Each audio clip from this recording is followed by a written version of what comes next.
LeGrand Cockrell. I am Ron LeGrand's sister and one of the mentors, and I'm here tonight to answer all of your questions. So please feel free to get on the call. Not get on the call, but please feel free to unmute your phone and ask any questions that you have. Before we get started, I wanted to tell you about some announcements that are coming up and some upcoming events. So I wanted to give you a link that you can go to that will give you more information about these upcoming events. And that's ronlegrand.com/GC call. I'll repeat that again. ronlegrand.com/GC call. If you'll just put that URL in, then you will see all the upcoming events that are happening and all the exciting news, so you'll be more informed. So welcome everybody, and I'm going to start taking questions. So please leave your phone unmuted until you have a question, and then when you do have a question, unmute, and then I can take your questions from there. So I see Lester, you're here. Hello, Lester. How are you? I'm good. How are you today? I'm great. I submitted my lead sheet in today. Did Okay. you by any chance get it? I did. It's the house on Ponderosa. Yes, ma'am. Okay. So, I mean, it looks promising, but I don't know how to structure this deal because Okay. in Go ahead. addition to all the information I sent you, I got some other information before this call. Whereas, it's a house. It's got two other apartments that he created that brings in cash. And one of them is the uncle that pays $1,200, but he takes care of the maintenance as part of his deal. And I'm dealing with a realtor because I was like doing the agent outreach via wholesaling, and this came up during a conversation. And so he said that originally the homeowner wants 1.3, wants $200,000 down, and it might be open to 3 5-year extensions. And then he said the lowest he can go is $120,000 down, possibly 1.2 million. And it has a VA assumable loan at 2.5%. And it's only like 3,859. That's a new number that I got. 3,859 a month. That includes it's PITA. So it's PD, principal, interest, taxes, and insurance. And it's 750. That's currently outstanding. But the comps is hard to get comps. So the closest one I got was 685. But that's I think that's a 4.2 or 4.3. Also is about 5 acres as well, but it doesn't have the extra income potential with the apartments. Like in addition to this property that I'm talking about, in addition to the other 2 places that he rents, he has 3 garages that each of them could get about $1,000 each a month. He has an RV, a closed off carport for RV that can get about another $800. He's got a container in the back that could be, I don't know how much money I can get out of that for storage. So there's like a lot of money to be made here. And the mortgage is only $3,800. Okay. So I noticed that it is listed with the realtor on Zillow. Yeah. So you're aware of that, right? Yeah, fairly new, yeah. So the seller has it listed. Yes, Did you ma'am. talk to the seller yet? No, because this was a conversation I had for the very first time with what I call realtors.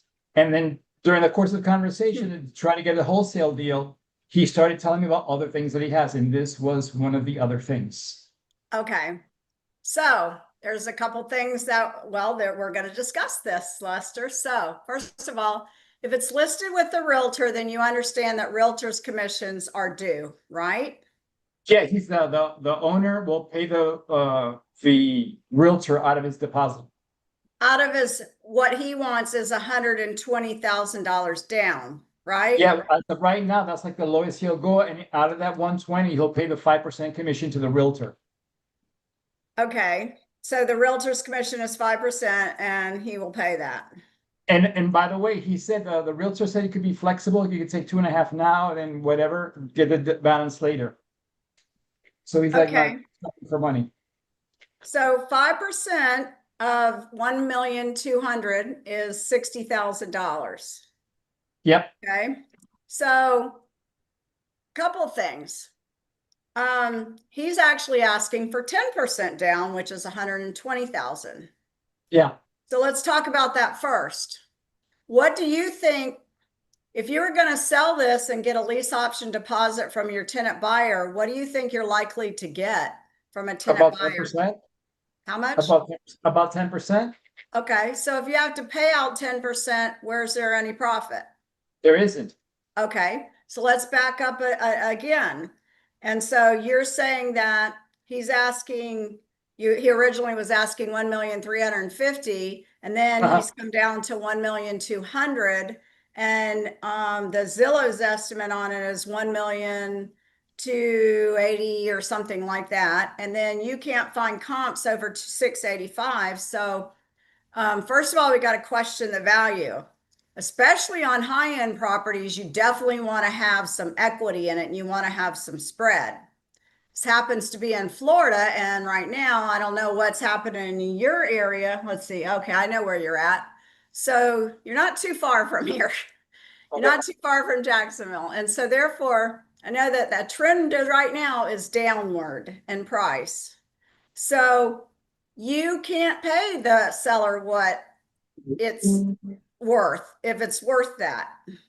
So you have to get some equity there. And especially on high-end homes, Lester, the buyers are going to expect some. It's a buyer's market right now, even terms though, but buyers are going to expect some leeway on the price on these huge homes, on them, well, not huge, but on the higher priced homes. So you have to factor that into your negotiations, and you can't pay them what it's worth. So you got some things there that still have to be negotiated. First of all, the price has to be a lot lower, and the down payment has to be a lot lower, because obviously you can't pay him 10%. There isn't any spread. You're paying for closing costs, you're paying for down payment, and then you've got to have some in your pocket. You want some in reserve.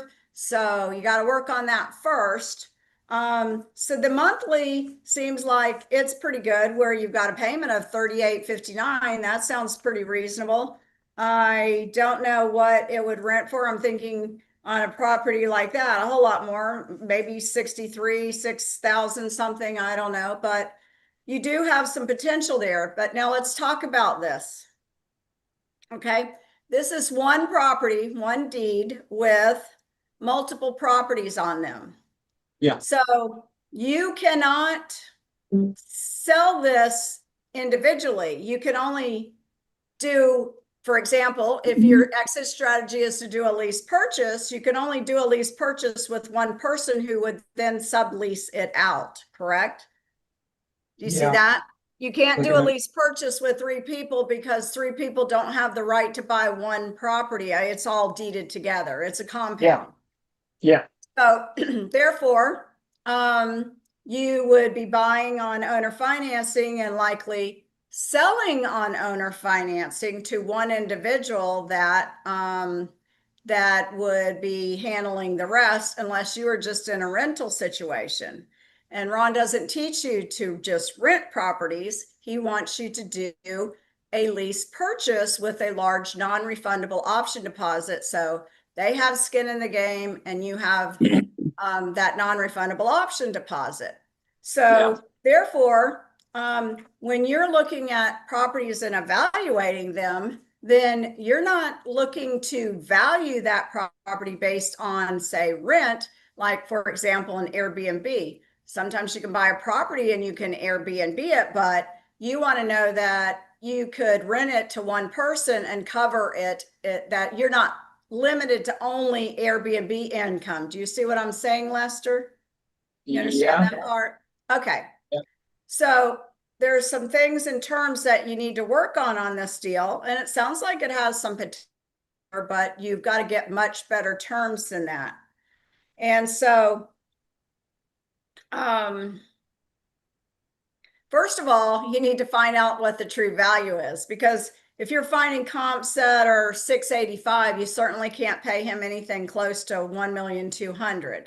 Now, I Can I seriously, say, can I interrupt you for 1 second? absolutely. 3 years ago, he got it appraised and it appraised at 918,000 3 years ago, but he couldn't include in the appraisal, the appraiser would not include the barn because the barn is not permitted. Everything else has permits, with the exception of the converted barn to a 3-1. And right now, Okay. today he signed up someone to pay $1,600 to pay monthly on the barn, the 3-1. Okay. So that, you know what that tells me? You know what my intuition, my little spiny senses say? But I don't think you have accurate comps. well, So if it appraised for 918 3 years ago, the likelihood of your comps being accurate at 685 are not high. Okay. So you got to get better comps. But first of all, you don't go analyzing you need to talk to this. Well, you pretty much know what the seller will do. yeah, But until you know that that property is worth a lot more than that, then you know that you have to negotiate them down a lot further on the 1.2 million, and you got to negotiate that down payment. yeah. So take the time. In this case, like I always tell students, you don't go pulling an analysis. You don't do everything before you call the seller and you have a discussion and you find out whether what they will do and what they won't do. You kind of get a guesstimate, or you go to your dreams, you get an idea, then you make the call. But in this case, you pretty much know what terms he will do. Now, how long will he do some owner financing, by the way? Well, I mean, when I was speaking with the realtor, he said that he would probably do 5 years with 2 or 3 extensions of 5 years, so maybe 15 years. Okay. Um, um, yeah, 19 this. But also, I was asking the realtor about comps, and the guy he said that it was so difficult the way that he created a situation there with all these different income streams that is hardly a good comparison, a good comp. But that doesn't make Sure any it sense is. because now what you said was what 3 years ago was 918, and the closest one I got, which was a few months ago, was 685. Almost the same thing, almost. If you're just comparing one thing to one thing rather than not the other streams. Well, the realtor had to come up with some kind of comps to be able to put it on the market where they listed it. What's it listed for now? One One million three point three five. fifty. One what? 1,350,000. Okay.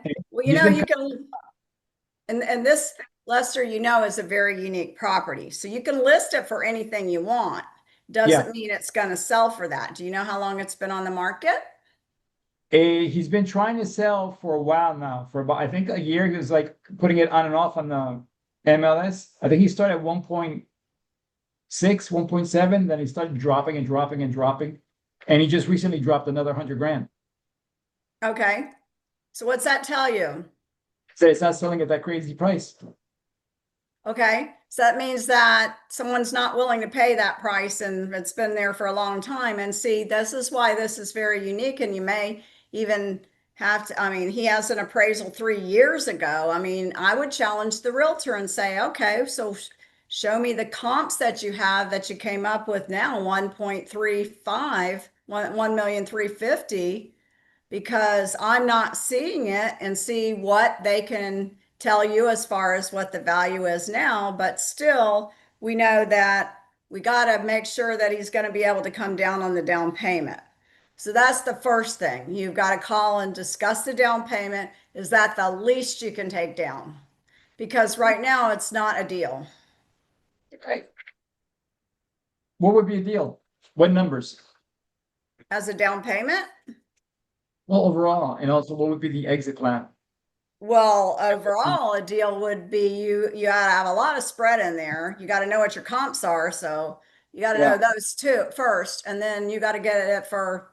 I mean, we're not talking a few $1,000s. We're talking maybe a couple of $100,000 or so less than what that value is, because trends are going down, and so you got to have some value in there, some equity, some spread. And so, as far as a down payment, it's got to be a lot less, and less than half. for sure. So if you can only collect, say, 10% ish from a buyer, whether that means owner financing or whether that means on a lease option, which likely you're going to be selling this on owner financing instead of just a lease with an option because there's too many factors here with the other properties. You see what I'm saying? Yeah. Or maybe you could find an end buyer, do an assignment, but then you're talking about a whole different deal there, who you're going to market to. So obviously your down payment has to be much lower than that. Yeah. And I mean, closer to zero or less than five-ish than it is to 10. And that's your first hurdle right there to see if he's even going to get there, because you know that if he's got it listed with the realtor, then he technically has to pay her 60,000, and that could be negotiable, and she could take I guess your realtor's a he, sorry, I'm a realtor too, so I'm thinking in forms of she. So Yeah. obviously, you could get that lower, but still you don't know what the seller is willing to do at this point. So I would call and work on that first, and then I guess, are you dealing with the realtor, not the seller? Yeah, it's with the Okay. realtor because something that happened yesterday, and the reason why he came up with 1.3, whatever, at this point was higher, but now 1.3 is because he's factoring all the additional the costs of creating all these other things. And so he added that. He's got $100,000 pool. So he figures that based upon all the expenses that he's incurred, he thinks that he can, sell it for 1.35. Um, Well, sometimes even sellers if think that way. They I think of all the know. money they have in it, but that doesn't declare a value. They put a lot of money into it, and sometimes they put money into it, and that is cosmetic, and sometimes that changes the value, and sometimes it doesn't. Yeah. So unfortunately, that doesn't establish the value. And so that's why I'm saying, Lester, your first hurdle is to have a discussion with that realtor and find out what is the least he's going to take down. Because if you can't get over that hurdle, then you're not going to be buying on the terms. So all this other analysis of price is kind of mute. Yeah, because it was originally $200,000 that he wanted down, and he would go as down as 120. Right. So he may not be willing to come down to where you can make that a deal on terms. And so I would tackle that first and then ask, if he will, try to solve that problem first. And if he will, and he'll come down to significantly close to nothing, Yeah, then no, of you go course. over the value and you try to declare the value and see what you can get. Obviously, the term sounds long enough, and the monthly spread sounds good, because even if you did that with one buyer, then you could significantly increase your monthly cash flow. So that's where you're at. Yeah, that my question is that the exit plan. So I do a lease, have someone come in, a tenant buyer. How would I structure that? Because right now the loan is 3,800 with change, but there's a possible potential $10,000 that could be generated on that property if once everything is all said and done. So then how do I structure it where what do I do with that extra cash? Who gets that extra cash? The tenant buyer? The monthly? That depends on what you're able to get. So you have to build a case for what it can be rented for. And so therefore you can ask for more, obviously, and it's what you can find a buyer that's willing to pay. So, because keep in mind, now you can't sell three properties. You can sell one property with three dwellings on it. Yeah, that generate income. Yes. Okay. Okay.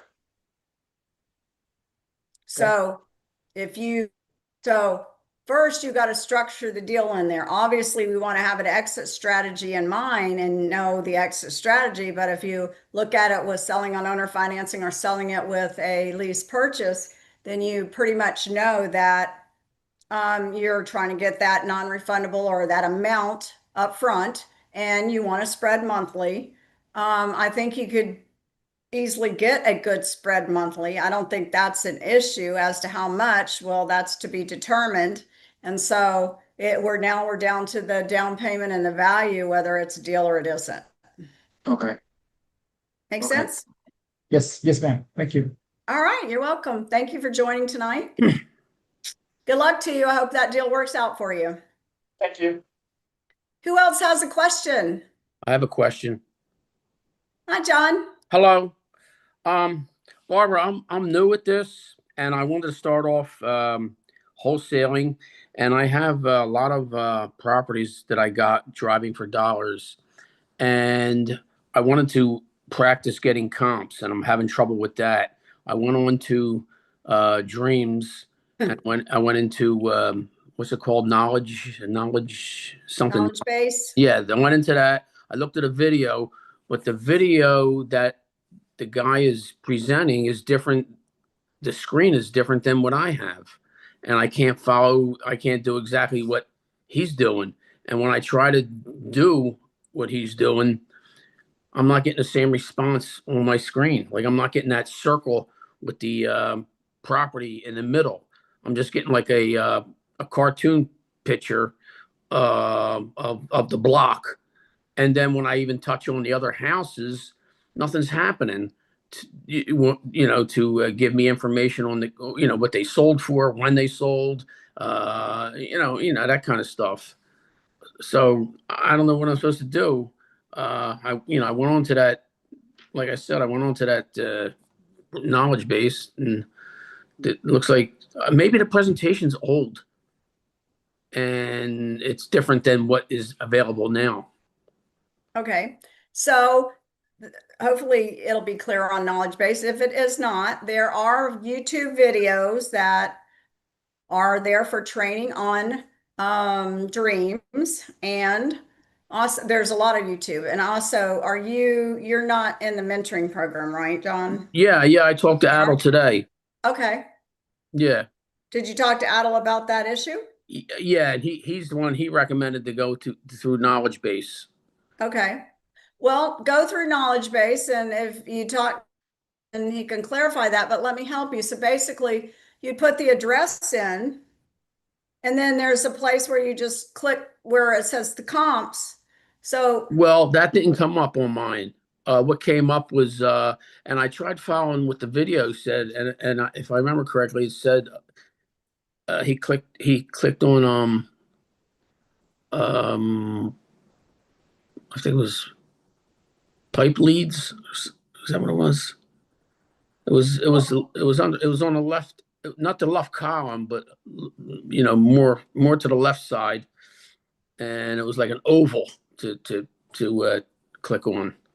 should be as easy as putting the address in and then going over to the right top, I think, and clicking on comps. And Okay, you I'll should try. have a button there for comps. So do you know how to get a comp? Do you know what you're looking for? Well, what I Let me wanted to, explain what a comp is. yeah, well, I know what a comp is, and, Okay, and I okay. wanted to just, click on properties right near there that sold, recently.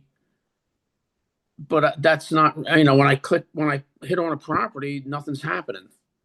Well, first of all, there's some settings once you go into comps, when you get the property up and you hit click on comps at the top, there's going to be some things that you need to adjust, some buttons where you can change some factors, like you can change the numbers of beds and baths. Yeah. You can change the square footage range, which you Mm-hmm. want maybe a couple of 100 square foot below and a couple 100 square foot above what your subject property is. And then you're going to change the proximity. You want it to be close to your subject property. Yes. And so that's important. And Mm-hmm. then it should bring up, once you put those settings at the top, then it should bring up all those properties that meet that criteria in there, John, so that you can take a look at them, and then it'll have the sold dates there on that, and it'll have the Okay. price per square foot and such. So I think you just need to fine tune it a little bit and put the Yeah. parameters in there at the top. That's more like your subject property.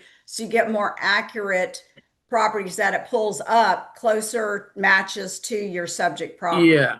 Yeah.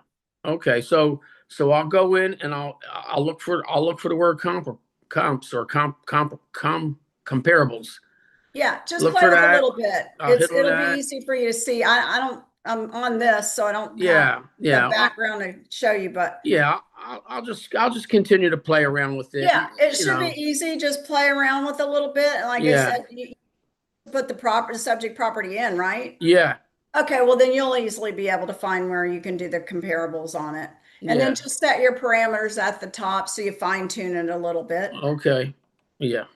All right. Thank you. And so there are other videos too. Go check on YouTube YouTube. Okay. for it. And you should find them there. And Gold Club has some videos too, I believe. So check Oh, there too. oh. And it's, I think what you're trying to do is pretty easy. I think you can be able to figure it out, John. Just All play right. with it a little bit. Okay. Well, Okay. if I go on Gold Club, how do I get to those videos? Well, when you're looking for something on the Gold Club, you go to the top where it says the search bar, Right. and I would search dreams videos. I haven't actually looked for them Okay. myself there, but search dreams videos, dreams training. And if you go to ronlegrand.com, YouTube, on not sorry, not ronlegrand.com, but if you go to the YouTube channel for Ron and search for dreams videos, dreams training, you should find it there. I know the link for, well, I don't know it on the top of my head to tell you the link, but there are videos there where Adel and Jenna did that originally and Yeah, showed you how to do I that. seen her videos, but she was going so fast, and I can't She, follow and I can't follow her cursor when she's moving it so fast. I get it. You're gonna You have to know? kind of stop and back it up a little bit when it Yeah, gets to the yeah, section where you want it. yeah. She's a whiz at that, and it is pretty fast to comprehend. So that's what I know it's on YouTube. But I think, and also if you're a mentoring student, then you should have those videos probably in Kajabi. Have you looked there? Yeah, yeah. I went there, but I got Okay, I'll just keep at it. they You should know. be there. Yeah. Yeah. Okay. And if you're in the group, and such, so you should be able to figure it out. If not, just ask then. Yeah. All right. Good Thank luck, you. John. Thank You're you. welcome. Okay.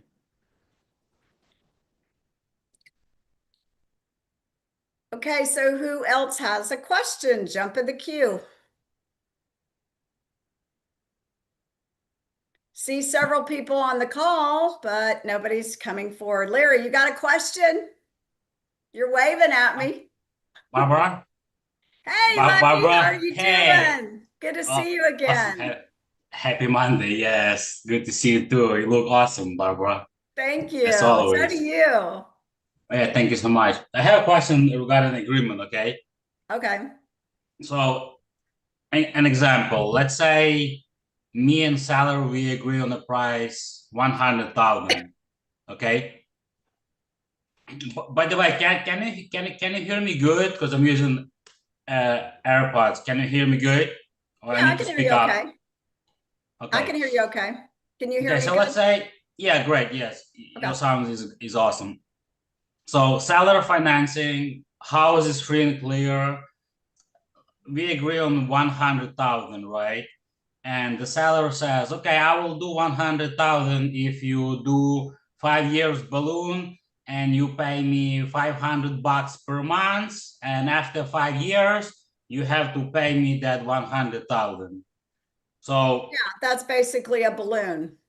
yeah, so essentially when we do an agreement and in that paragraph 2B, essentially we put this is gonna be it's gonna be first mortgage, right? Because the house is free and clear. So the seller carry back, so that will be a first mortgage, right? Yes. Okay, and then that will be 500 bucks per month for 5 years. And where it says privilege of payment, in the case when I'm paying the seller 500 bucks per month, and in the end of the 5 years, he needs that $100,000 that we agree upon. So that means that privilege of payment does not Does apply, apply. correct? does apply. That's for you. You're saying the privilege of a prepayment does apply. You can pay him off sooner. That that line, I just want to clarify that line, privilege of prepayment does apply. That Yep. means if I want to pay off, if I want to buy this house within three years, that means I can buy it without any additional fees and penalties, right? That's what it Means you means. can pay it off in 3 years instead of 5. Or in 1 year. Okay, I Yes. understood. So then, obviously, it's not going to be due on sale, and okay. And where it says the balance will be principal only, interest only, so it's going to be principal only, right? Well, I don't know. So you're saying that you're going to pay him $500 a month, and this is Yes. free and clear. So that depends on Yes. what you negotiated with the seller because it's free and clear. So $500 a month sounds like a really low because he want, well, $100,000. Okay, so that's relevant. So is that including his taxes and insurance, that $500 a month, or is that just what are you paying him? I don't know. Just what I'm paying him.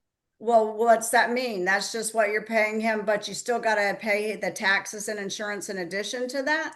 Correct. I'm giving this as an example, okay? So I just Okay. want to understand a little bit Okay. piece of this. So, and I'm telling you, then you would have to, you'd have to know. So if you're paying him $500 a month and then you know that there's taxes and insurance in addition to that, I would have already asked, what are the taxes and insurance? First of all, you got to know that because you got to know Right. your numbers. So you got to know your numbers. If you're paying him $500 and that's just principal, well, let's just say that whatever, you're paying him 500, but it doesn't include taxes and insurance. Correct. And you got to know what the taxes and insurance are versus what the normal rate of rent would be. So you got to know that you got to spread. And I know you know that. So yeah, let's say it's $200. Okay, so let's go Sorry. back. That depends on what you negotiated with the seller when you're on the phone with them, because obviously you're not going to check the box that says it includes 1/12 taxes and insurance because it does not. So whether you're just paying him principal or whether you're paying him principal and interest depends on what you discussed with the seller on the phone. So, And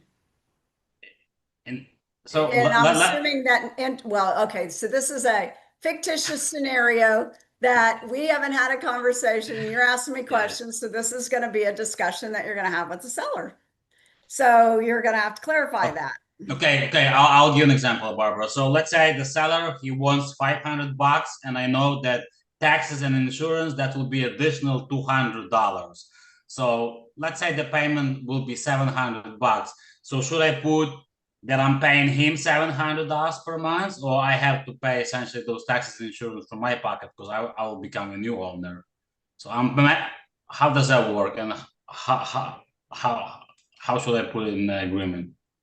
Well, again, you want to negotiate with the seller. In this case, there's, you know that you're paying taxes and insurance. So I would come up with a figure that includes the taxes and insurance, and it's clear, it's all of it, so that it's clear in there. Otherwise, then it would define in paragraph 18 that you are paying, the buyer will pay the taxes and insurance as due, as incurred. So, but you still got to clarify with the seller whether what that $500 that you're paying him is going to just go to the principal or you're going to pay him some interest on that. Now, you want to assume and you want to negotiate, well, and you want to say, okay, so I'm going to pay you $500 toward the principal with assumptive language, but that kind of needs to be clarified. You can put it in the agreement and you can discuss it, and then if it's a rebuttal, you can come back to it, but you usually have that conversation with the seller before you're doing an agreement, so you know, and it's not going to kill your deal or not kill your deal. And so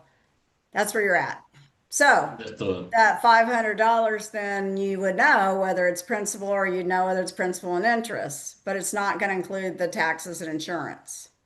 So you could put that $500 in there and say it's just principal and check the box principal and say it does not include 1/12 taxes and insurance because it doesn't. Okay, And then, but you understood. want to specify and let, say that you're going to be paying the taxes and insurance. It's kind of assumed, but you can specify that. I understood. So essentially, when I'm buying this house for 100,000 and I'm paying seller $500 per month, and then I will be responsible, obviously, for taxes and insurance. So I have to check the box that does not include 112 taxes and insurance, correct? Yes. Okay, I understood. I have following question. The bigger problem is if you were paying him 500 and it did include taxes and insurance and did not check the box, then that would be a bigger problem for you because you wouldn't have said that that 500 included the taxes and insurance. Do you get that? Can you say it one more time? Because you got cut off a little bit. Sorry. Okay. A bigger problem would Uh-huh. be if in this scenario, let's say, assuming that the Uh-huh. $500 a month did, in fact, include taxes and insurance, and you Uh-huh. did not check the box that said that it included taxes and insurance, that could bite you. That would Because be I a would pay problem. extra money. Or you'd have to get it fixed, or you'd have to, renegotiate, whatever, you'd have to change it. So that's the bigger issue. Yeah, I have to go back to mentoring, Barbara. That Well, hey, would make welcome my back. life. Come Hey, on back. Barbara, yes, I'll come back soon. Like I really missed your credibility 2 weeks ago. I had a meeting with the seller, and that was when I really miss you, Barbara, because I bet you could have handled this like this, and I already could have that agreement in my pocket. Yep, But we did that once where we turned it around. I remember at the end they were changing the terms all around, and I said, "No, let's do yeah, this." So, I yes. mean, But that this is the one, yes, this one that I had recently was even easier. He was like so much. He has no equity pretty much. They have to move because he is 1 hour and a half away from the college. So he travels every day, like 5 days a week. So it's very inconvenient. I mean, I went there, kind of. He said he will talk to his lawyer, but that was, I think I sensed that was lack of credibility on my side. Essentially, he asked me, how many of those have you done? I didn't lie. I said him the truth that I have done other real estate deals, but this particular type of deal, that would be my first one. If that would be a problem for you, he said no, but I think that, you see, if you could have been, if you were there, you probably said you've done it like thousands. Boom, go. yeah, and you can Green always light. yeah, you can always use that credibility. But I'm part of one of the biggest real estate investing groups in the country, so Yes. that's one thing, and you're not lying, and so therefore you're right.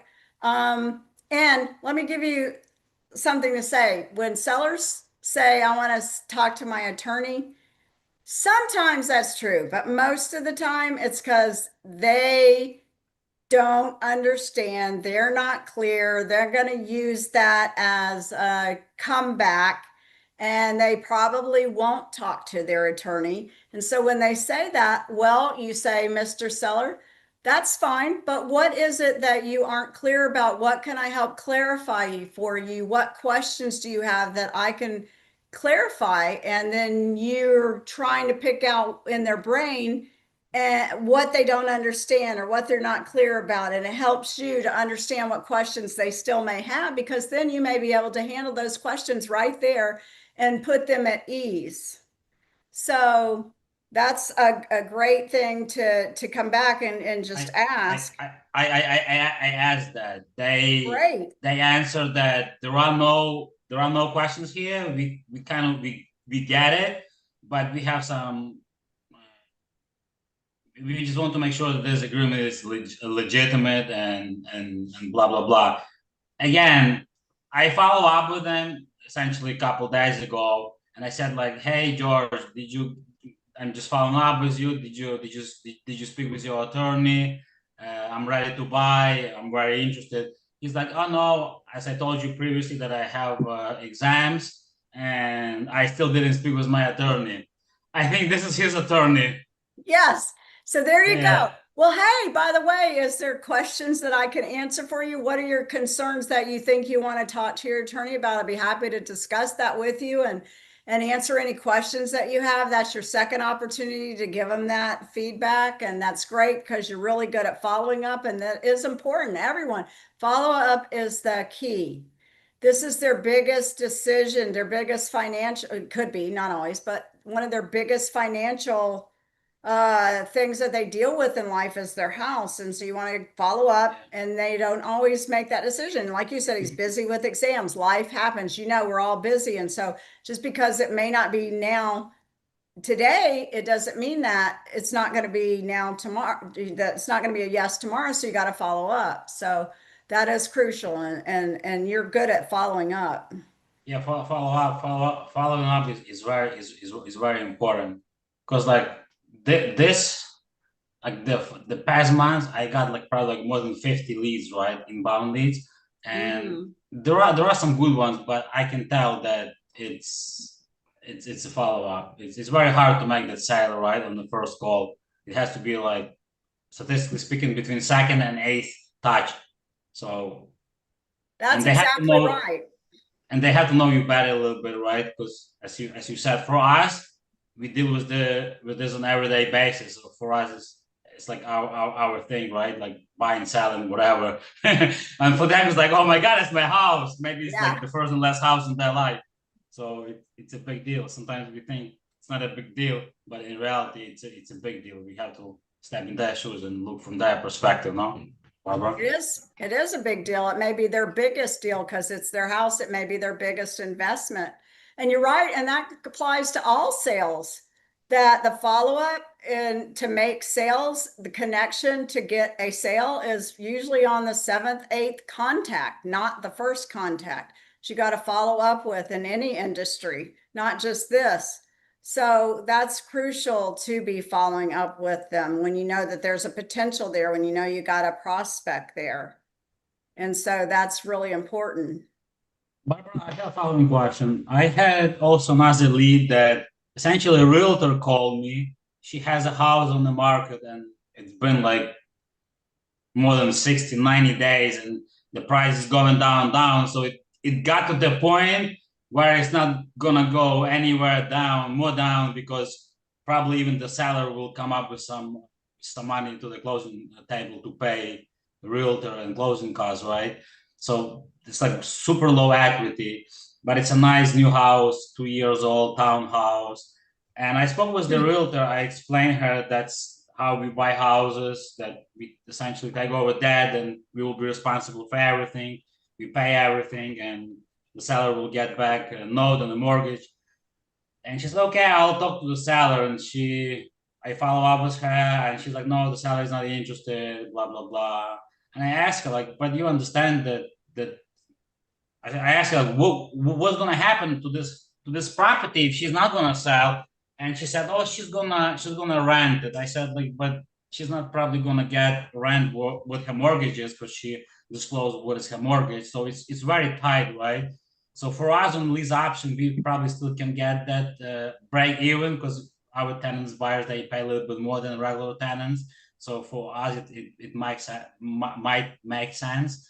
But for the owner, probably she's still gonna pay some money out of her pocket. And I asked her, like, but Leona, you understand that you're not gonna get paid if she's not gonna sell this house? And she's like, yes, but my seller said no. What would you suggest? Like, how would you approach the realtor, and what would be your conversation with the realtor? So because lots of them, by the way, that realtor I spoke with, I check it out. She has her realty. She's done like lots of stuff. And when I was explaining her, and I was mentioned essentially that wraparound mortgage, so she's kind of like, I said, like, do you know how does that work? Kind of means like, I don't know. But I explained her that's essentially whatever, like basically it's mortgage that's around her mortgage that will give her protection, wash out her debt to income ratio, all the stuff.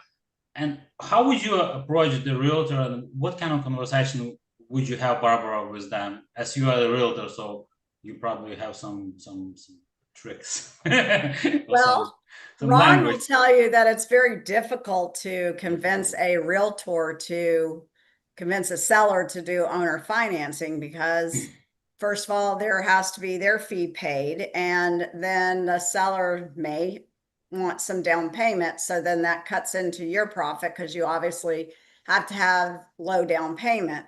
So well, I want to say something to you, what you said earlier, that obviously they're going to have to come to the table with closing. Well, if they have to have a realtor, maybe, but maybe that's going to end up being an expired listing. Then maybe another option is they try to sell it on their own, or maybe he does try to rent it.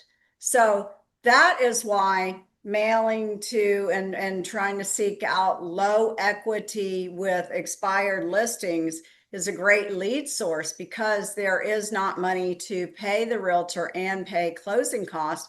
And so the seller may likely sell to you on terms for what they owe and without any money down and just let you make those payments.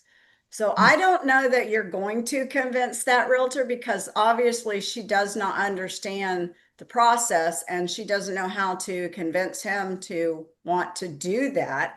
And so she's just looking at trying to get paid for her listing. And so then if she's willing to take some more, to take less down maybe, but it's really getting the seller to be at a price point where it would work for her. And I don't think that this is a realtor that you're going to convince to negotiate with the seller. I don't know how long the listing is. And so Lucky, you would 90 keep an eye days. on that. If you cannot negotiate with that realtor to see what's going to happen with it. Now, see, you've already established a relationship with that realtor because you've called and she has your number. So you can't really Yep. just go behind her back and expect not to pay a commission as long as that listing is listed.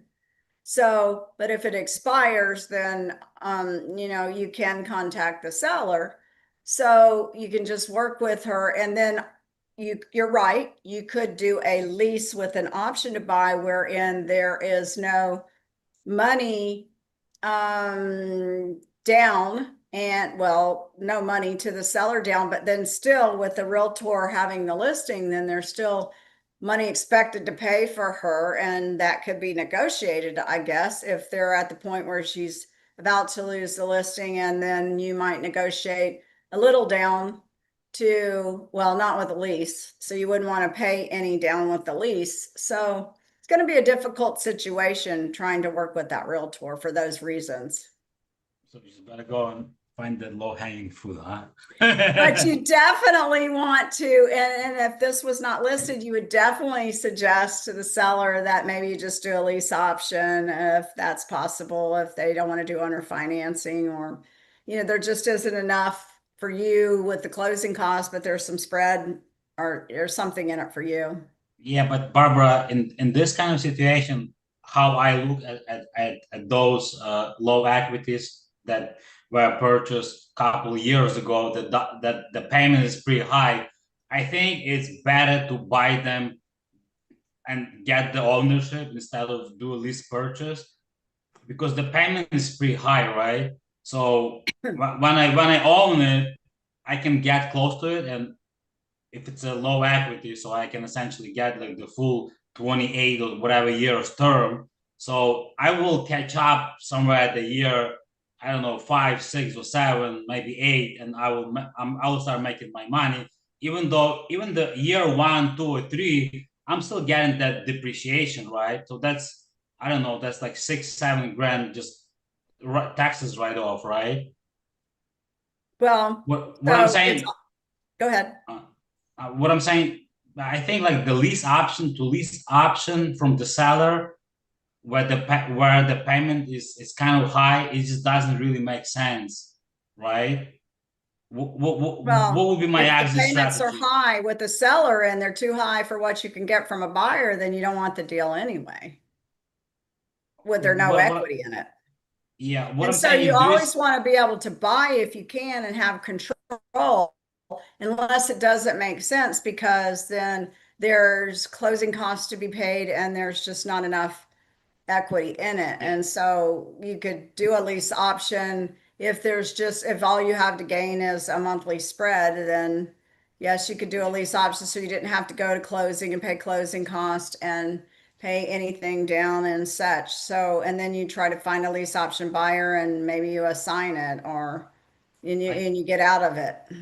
Oh, like I got it, Barbara. So essentially, what I'm saying that if there is if it's a low equity and the payments are high, but the salary is okay to sell for whatever they own for long term, it's better to buy it, right? Even though I'm not gonna have that monthly cash flow right now, but for the long term, it's still profitable, correct? Well, it depends on what the payments are to the seller versus what you can Well, rent it or lease option it to your buyer. Then, there yeah, still needs to be some spread. You got to look at everything as a whole I'm picture. right. I'm So, saying let's say they're pretty much even. Let's say $2,000. That's PITI, and the rent is let's say $2,000. So I'm not gonna make that monthly cash flow, but I'm saying it's still kind of okay deal for a long term if I'm getting for zero down, like 28 years, and you want some and basically equity. and You yeah, want and there some is equity. like $15,000-$20,000 equity in that deal. Yeah, and you got to look at the likelihood of you being able to rent it for more. And I mean, all you can do in that situation is try. You can get it under contract and try to find that tenant buyer that you can just do an assignment and make some money up front from that, and then assign it back to the seller. That's probably the best thing. Oh yeah, that Because of the fact that you don't have anything to gain, no value and no not much monthly, but you want something in it. what I'm saying. If I want, if my exit strategy is to keep this house for 10, 20 years, that might work, right? Even I'm not getting right now that residual income. I have, let's say, 20 grand equity or $15,000 equity, but I'm not getting any residual income right now. But in 5 years, that will start like boom, boom, boom, going up, no? Maybe. Maybe, maybe. Okay. Anyway, Barbara, let someone else ask some questions because I can So ask some lucky, questions so all, lucky. all night I've long. had the privilege of mentoring you, and so obviously that was a good experience, right? So Yeah, the thank you so mentoring, much. I learned a lot. I recommend everyone, Barbara. She has like a lot of knowledge, which is more than a goal. I Yes. appreciate that, Lucky. And Yeah. that's And one of the sometimes, reasons. Go yes, I ahead. just want to say to everyone that sometimes that it feels like it's not going anywhere. But sometimes when you have an opportunity to go and meet the seller, and then that's when that's when the Barbara is like very helpful.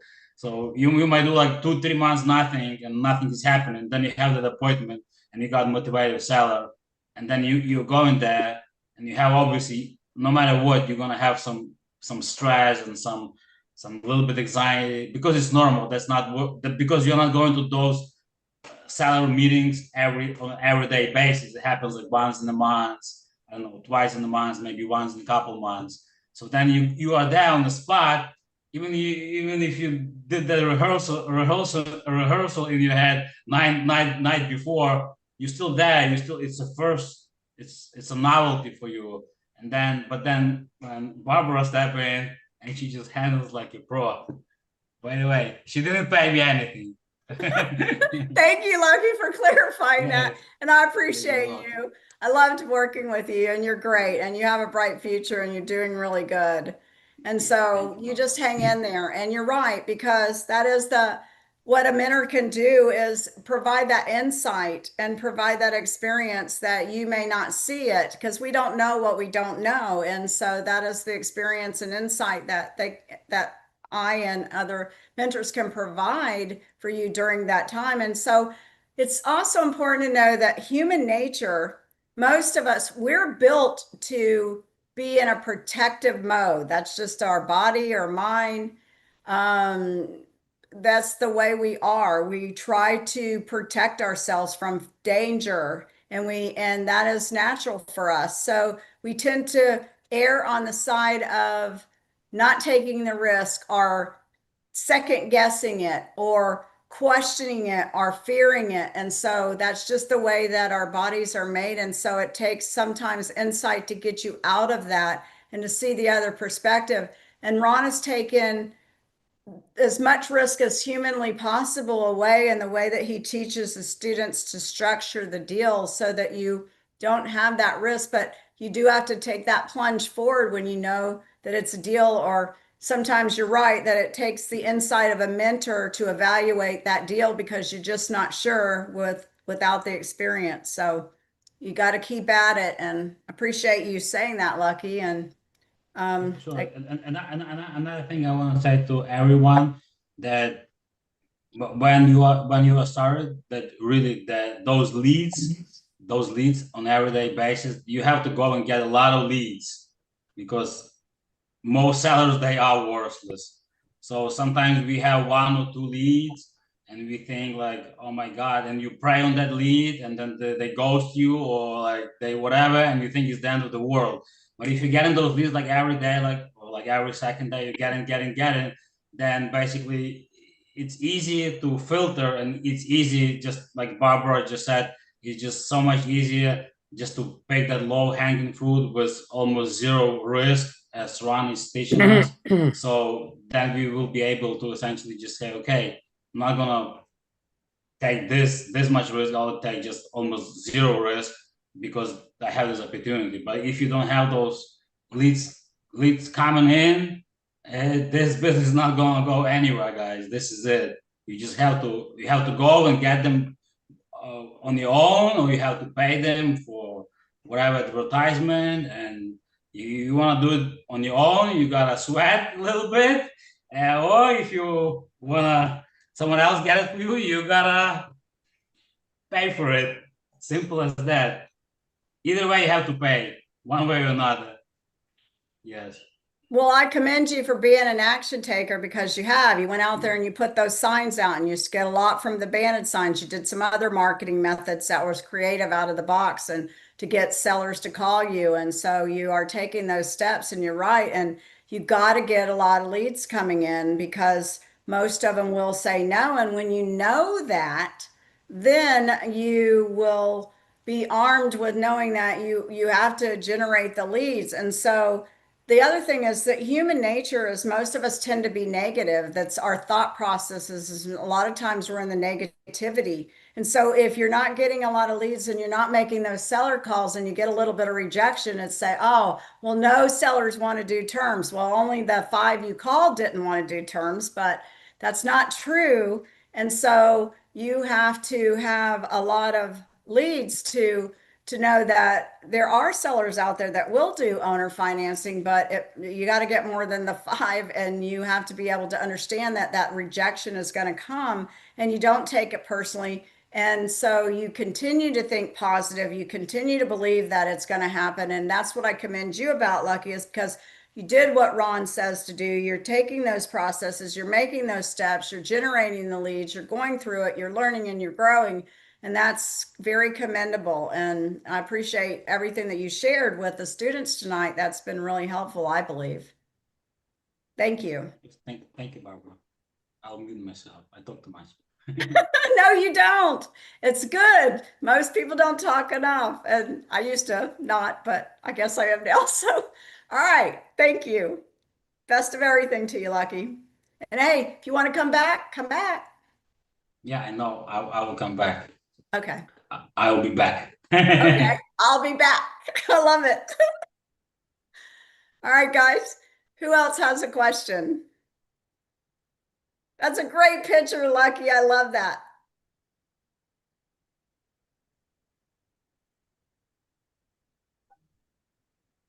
Okay, guys, there's a bunch of people on, and so let's hear from somebody else who has a question. Just jump into the queue, unmute your phone, and let's hear from you.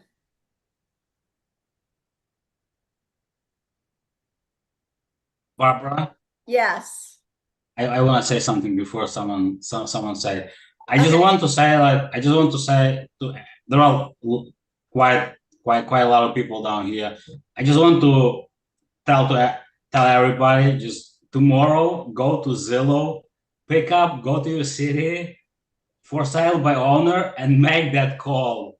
You gotta, and you do the next thing. You tell yourself, today I do only one call. No matter what happened, I will go and mess it up. Just mess it up. Set up your goal to mess it up. And then you mess it up, yes, you accomplish your goal. Next day, Absolutely. you do 2 calls, 3 calls. After a week, you're gonna make 7 calls.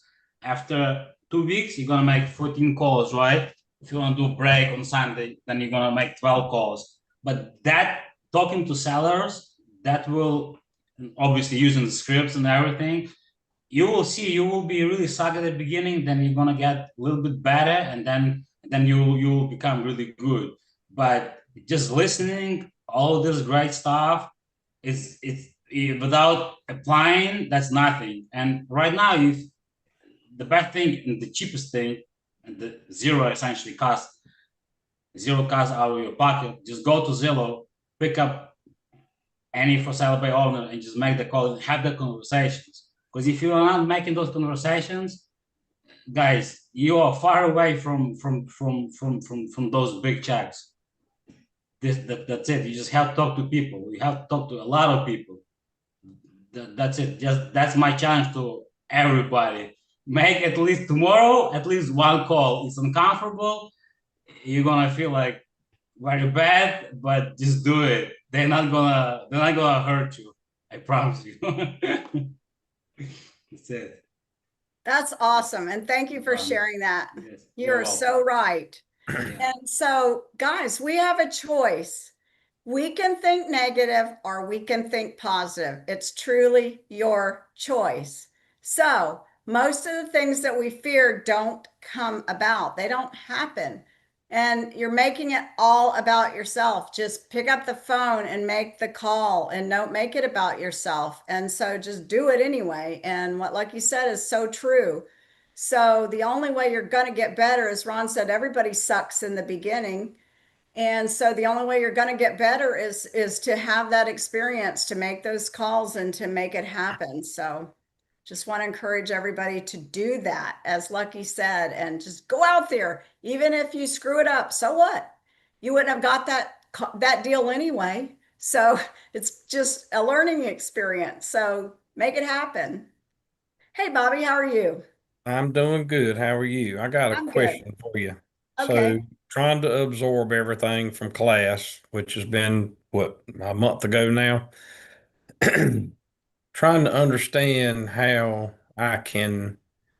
I'm looking at a piece of property right now, and the guy said he's been told he could make 268,000 off of it.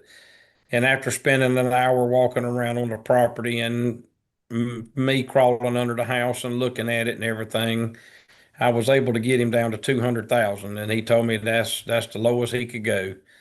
It's a 3 bedroom, 1,700 square feet, right at 1,800 square feet house, real close to a school. It does have a lot of work to be done on it. It looks like you walk into the 1970s.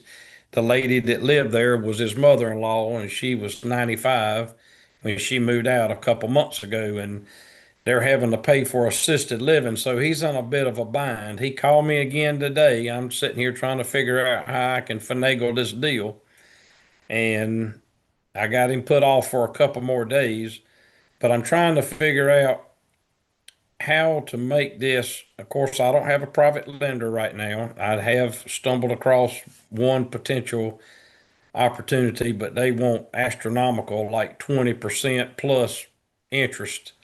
And I just thought that was a bit high.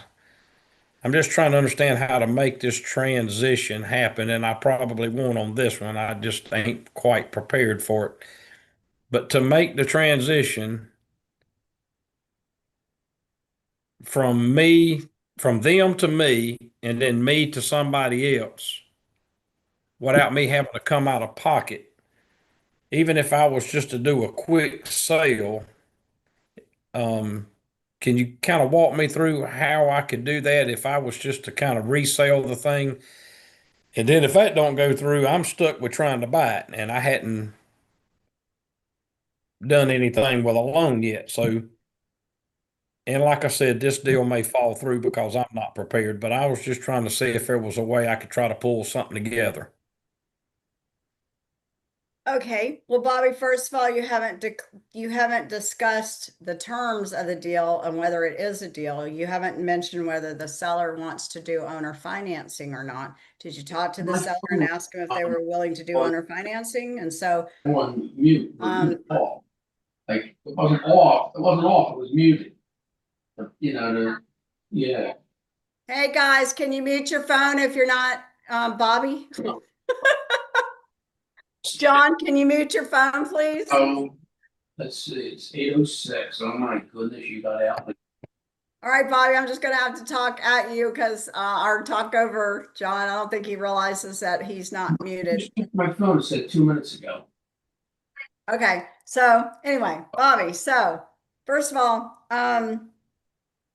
you haven't told me whether the seller's willing to do owner financing or he just wants all cash. Which is it? Did you ask? He wants all cash. He doesn't want to do owner finance, and I think they're Okay. in a bind, and they're going to need to do something rather quick. And that's another thing I'm thinking that this deal probably won't work for me, and that's okay. This is the first one I come across. Okay, so you told me that he wanted 200, but you didn't tell me what it's Yeah. worth. So obviously, before you know, and I'm talking loud to try to talk over the noise in the background. So you told me you wanted 200. You didn't tell me what the ARV is. So until we know that, we don't know if it's a deal, because obviously if he wants cash, then you got to work on Ron's Mayo formula, and you know what that is, correct? Sure. Yeah, Right, Bobby? I'm still green on all that, but yes. Okay, so if it meets Ron's Mayo formula, meaning the most amount you offer, Yeah. then Yeah. and right now, I don't, what state are you in? South Carolina. Okay. Some parts of South Carolina are really booming. I don't know where you are, but Yeah, it's our area is booming. We're basically in the Charlotte, oh outside of the yeah, Charlotte metro area. So oh this yeah, area is exploding. it is over there in Somerville and Well, around Somerville, Charleston. yeah, Charleston is. Somerville's is a bit out, but where we're at, it's just All right. booming. It is booming. Okay, so so if it meets Ron's Mayo formula, then and you get a great deal on it, then you can put it under contract and try to then to locate a private lender.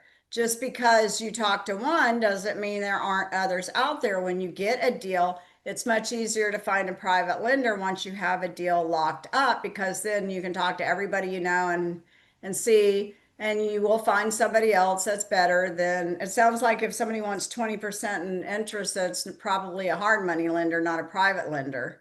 Private lender is an individual that wants to get a better rate of return than they're currently getting in their IRA or CDs secured by real estate. So therefore, get it, if it's a good deal, then get it under contract and then try to work with finding a private. So, and that's what I would do. Okay. All right. Well, I met with my financial advisor today, and he didn't know any right off the top of his head, but he is a very, very well known in the Charlotte area. But he was going to try to see if he can't probe around and try to find somebody to be willing to do that. Are you a So member of your local real estate group, RIA Group, Real Estate Investing Association? Are you a no, member? I'm not. Mm-mm. Okay, well, that's a good place to start with finding the local association there and going to the meeting and being a part of it and trying to find a private lender there too. You never know Yeah. who you hear. There's often they're there and then they do that, they network, and that's one good place to start, and just start asking everybody you know, and one person knows another person, and you just got to ask, just like Lucky said, just got to ask the sellers, you just got to ask people that you know, because you don't know how many people have money that they want to have a place to put it, and they want to put it somewhere else, and it's great to secure it by real estate. So just because you're in the situation that you need the private money, be open to understanding that somebody else has money that they want to lend out. So first of all, don't be afraid to get it under contract knowing you don't have a private lender yet, because you don't have to close, but you know, that's the best way to try to find that private lender, and just keep seeking it and Okay. and go for it. So I don't know how long he needs to close, but you want to get as long as you can on it so that you have time to get a private lender lined up. But Yeah, make I don't- sure you got a good deal there and you're way under, you know, Mayo under Okay. contract. All right. All right. Thank you Good for the luck, advice. Bobby. Okay, so I'm gonna, Leslie Farrell has raised her hand, so let me see. Hold on just a minute, see if I can take this question here. Hi, Barbara. Hey, Leslie, how you doing? I'm doing good. How are you? I'm good. Good to hear from you, Leslie. Good to hear from you too. So I noticed I was listening to the seminar or on seminar last week, and one of the things he said was talking about was selling to low equity sellers. So I'm You mean selling to low equity sellers or not selling, buying but from? buying, yes, buying from low Okay, equity sellers. Yeah. right, correct. So, what would be the exit strategy for working with those folks? Okay. Well, low equity buyers, let me clarify this for all of you. A low equity buyer only mean a seller, sorry, got me on buyer. A low equity seller only means that they have purchased in the last couple of years, meaning that they put a down payment down, don't have a lot of equity because they recently purchased. So that in and of itself doesn't necessarily mean that they're motivated, doesn't mean that they're going to sell. But if you combine that, Leslie, with, for example, a low equity buyer that is also an expired listing in the last several months, then you've got a motivated seller there. Can you understand why? Because they don't have a lot of equity. They've tried to sell their house. They don't have the money to pay a realtor, and they don't have money to pay closing costs in a realtor. So therefore, they're going to be a lot more motivated for you to buy on owner financing and and then just make their monthly payment, whereas you're much more apt to get them to agree to let you buy an owner financing when no money down, just make those payments each month for the term of their loan, or even if you have to specify a term to pay them off, then that's why that's a great prospect. So what was your question regarding that again? So I guess what would be the exit strategy? Because if they don't have a lot Oh, of okay.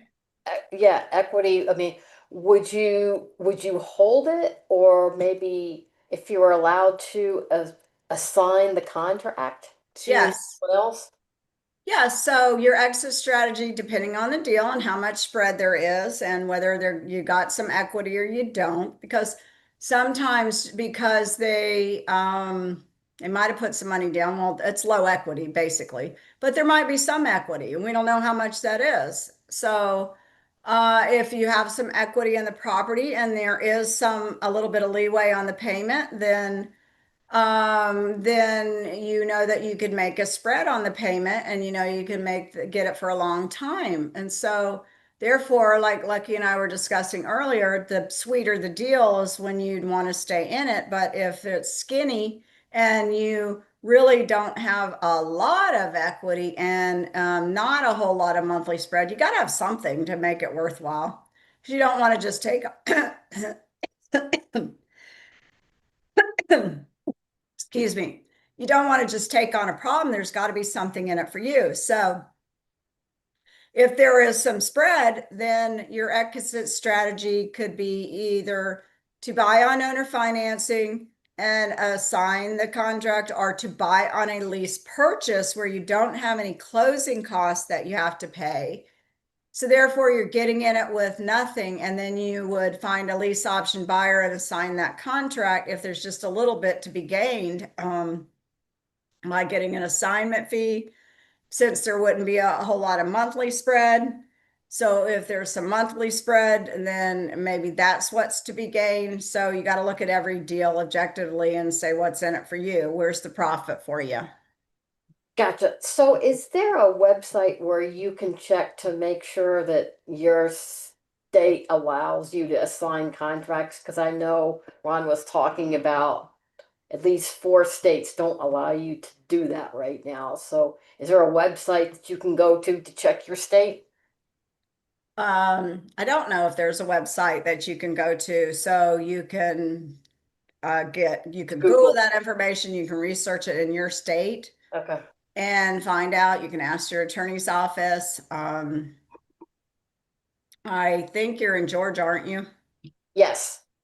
Don't think Georgia is one of them, but you can easily find that information out. I don't know if there's one website that I'm sure there's, well, I don't know what's out there with AI and chat GPT. I don't know what's out there, but I don't know if there's a website that you can go to that tells you all the states that you cannot assign, but I'm sure that you can look for your state and find out whether you can or you can't, and just call your attorney's office, your title company, and get some information, not just a title company, but and not just an attorney, but an attorney that obviously that deals with investors that do owner financing and lease options and such, and is investor friendly. Gotcha. Okay. Thank you. You're welcome. All right. Anybody else have a question? Okay. So I'm going to give you one more opportunity, one more call, going once, going twice, going 3 times.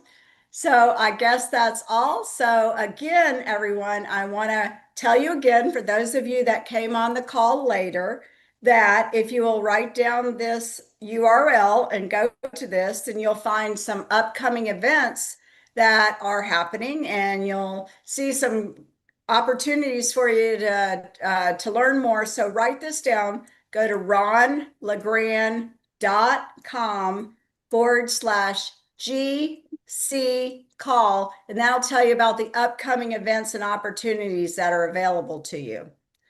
So I want to wish everybody the best of success. I've enjoyed helping you tonight, and go out there and take some action and make it work. So have a good evening. Bye now.